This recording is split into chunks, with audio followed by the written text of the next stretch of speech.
Bonjour et bienvenue dans J'aime l'écho, l'émission qui donne la parole aux chefs d'entreprise. Paul Bezeau, bonjour. Bonjour. Vous êtes le président, cofondateur de Asset Sagacity. Tout à fait. C'est une plateforme cloud collaborative de gestion de données qui est destinée aux professionnels de la gestion d'actifs. Dit autrement, en fait, vous êtes une brique de la digitalisation de cette profession de manière à maîtriser, sécuriser, orchestrer l'ensemble des données. On peut tout stocker, des données d'investissement, des données commerciales, des données de contrôle de gestion et les fameux référentiels ESG. En fait, vous faites le lien entre un peu les logiciels du passé et les solutions innovantes. C'est un petit peu ça, on fait le lien entre ce qu'on appelle le legacy, effectivement, tout ce que vous aviez déjà et ce que vous voulez développer aujourd'hui en tant que société de gestion. On va imaginer, Paul, que je suis un bon vieux asset manager d'antan avec des logiciels du passé et qu'il va falloir me convaincre. Qu'est-ce que vous allez me dire pour me convaincre de faire appel à Asset Sagacity? Énormément de choses. Très simplement, la problématique du passé, on va dire, c'est que on était tous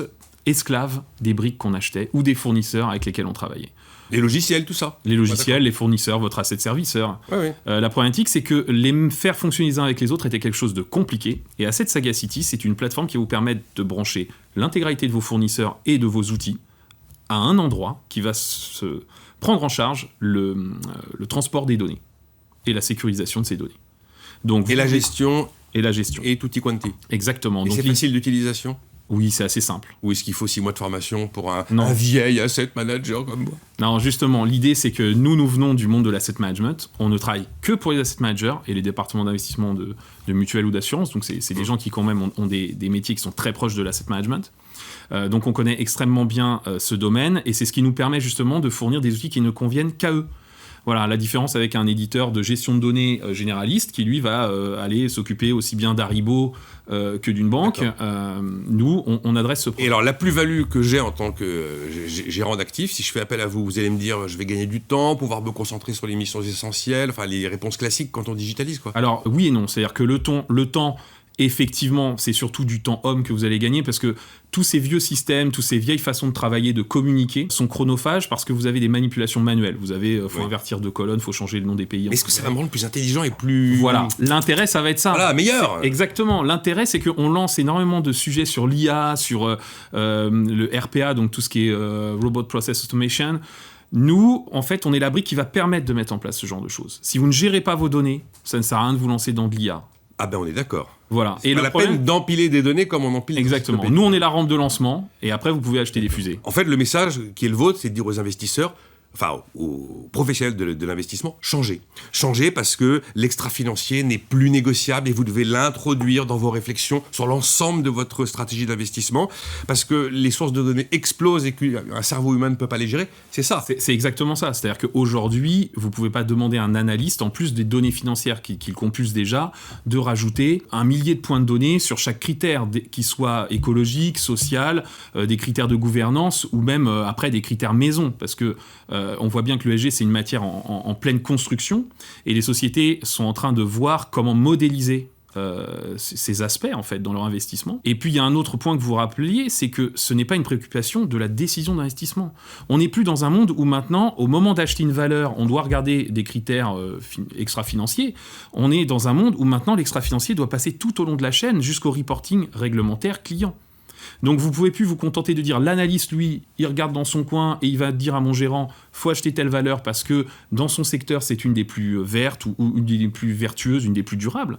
Vous devez en plus promouvoir cette vision tout au long de la chaîne de valeur. Et en quoi l'utilisation donc, de l'ensemble de votre offre va permettre d'avoir une vision plus claire, plus rapide, plus pertinente, par exemple, de ces critères ESG, pour, je ne sais pas, fabriquer des fonds estampillés verts, fabriquer des fonds estampillés gouvernance, enfin, je dis n'importe quoi. Mais oui, bien sûr. La force d'une plateforme de gestion de données, d'autant plus Asset Sagacity, qui est quand même extrêmement teintée de ESG à la base, c'est que ce sont des plateformes qui vont vous permettre de collecter toute la donnée, sans en détruire, sans en perdre, de pouvoir la rendre cohérente, avoir des mécanismes de cleaning, de mise en qualité, qui vont permettre ensuite de prendre des décisions éclairées. C'est-à-dire que vous allez avoir une vue holistique des critères et vous n'allez plus avoir à vous gérer juste un critère ESG. Comme les vieux outils qui se mettent à faire de l'ESG, aujourd'hui, ils vous proposent quoi? Ils proposent 4 scores. Ils vous disent, vous regardez Total, vous savez son score environnemental, son score de gouvernance, point. Est-ce que franchement, quelqu'un peut se dire, oui, je peux compulser une vision aussi large que de l'écologie sur un seul score? Ça représente tellement de points de données différents que ça paraît ubuesque de se dire oui, on va pouvoir y mettre un score E et ça suffit. D'accord. Les plateformes comme la nôtre vous permettent d'avoir un millier de points de données. Et effectivement, la question, c'est de dire après, mais qui va lire les milliers de points de données ? Et c'est là où on va pouvoir commencer à discuter intelligence artificielle. C'est de l'industrie, c'est artisanal et c'est de l'industrie. C'est exactement ça. Alors, je vous ai entendu lors d'une interview à la MTech Day, vous dites « j'ai profité du confinement ». Ah, je me suis dit, la phrase « j'ai profité du confinement », il faut que Paul Bozo m'explique « profiter du confinement », qu'est-ce que ça veut dire ? Alors, ça dépend sur quel Mais sur j'imagine quel aspect. que c'est business, bien sûr. Bien sûr, sur la partie business. Alors oui, pourquoi ? Parce que le confinement, bon, d'un point de vue très technique, déjà, les sociétés de gestion, elles sont passées du monde... Mais tiens, le cloud, c'est dangereux. Est-ce qu'il faudra que nous aussi on en fasse ? Est-ce que l'AMF va accepter ? À un monde de « ah bah de toute façon, on n'a pas le choix, il faut y aller ». Donc déjà, toutes les plateformes SaaS comme les nôtres, elles ont gagné un auditoire beaucoup plus réceptif au fait que oui, on peut travailler de n'importe où de façon sécurisée avec des plateformes bien pensées. Ça, c'est, on va dire, c'est le point technique. Après, le point, on va dire, plus extra-financier, c'est que cette crise a mis en exergue les tensions, qu'elles soient sociales, qu'elles soient environnementales, autour de cette problématique de pandémie. Et donc, ça s'est étendu et finalement, l'ensemble des acteurs ont pris conscience qu'au-delà des réglementations, il y a effectivement un impact à tout cela. Et que on n'est plus dans une dynamique où l'asset manager se dit c'est une réglementation, il va falloir y répondre, mais plutôt, effectivement, ouvrons un peu nos chakras, ces critères ont un impact sur ma performance à long terme. Alors ça, j'ai bien compris. Mais moi, alors vous y êtes pour rien. Il y a quand même un petit trou dans la raquette. Là, on a eu un rapport de la Banque des règlements internationaux qui craint qu'il y ait une bulle verte en parlant de ces critères ESG et probablement, dans certains cas, des survalorisations.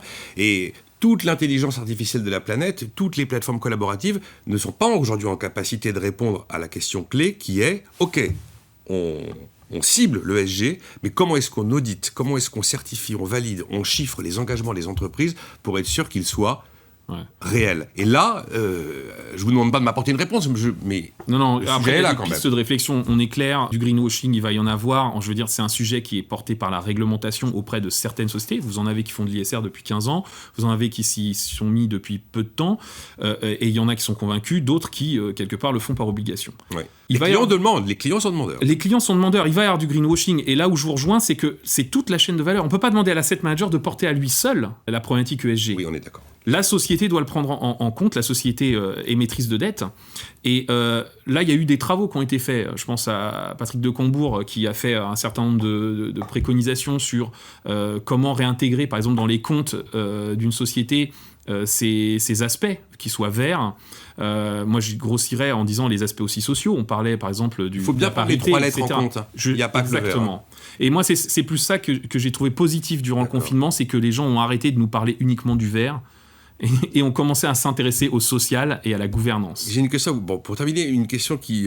parce que j'ai vu quand même là, la maturité quand même de votre positionnement, ça fait quand même depuis 7 ans. Pourquoi vous faites que de l'asset management ? Vous n'allez pas me dire que ça vous... Alors, il n'y a pas de raison que ce que vous me décrivez ne puisse pas se décliner. Ah, bien sûr. On a des concurrents qui déclinent ça, on va dire, à d'autres secteurs. Alors déjà, parce que je suis passionné d'asset management. Oui, ça j'ai compris, j'ai que toujours vous fait ça. venez de là et bon. Voilà. Et puis, l'autre point, c'est que je pense qu'une grosse partie de notre valeur, c'est que nous apportons à nos clients, je veux dire, c'est que nous connaissons leur métier et que nous n'allons pas leur raconter des choses qui ne sont pas applicables. Oui. On a un positionnement hyper pragmatique. C'est-à-dire que on vient pas avec des solutions qui viennent du monde bancaire ou qui viennent du monde de l'industrie. On est là pour les aider à intégrer de l'ESG dans leurs investissements, parce que nous, on sait ce que c'est que faire de l'investissement. Merci Paul Bozo donc d'avoir été avec nous aujourd'hui, président, cofondateur d'Asset Sagacity.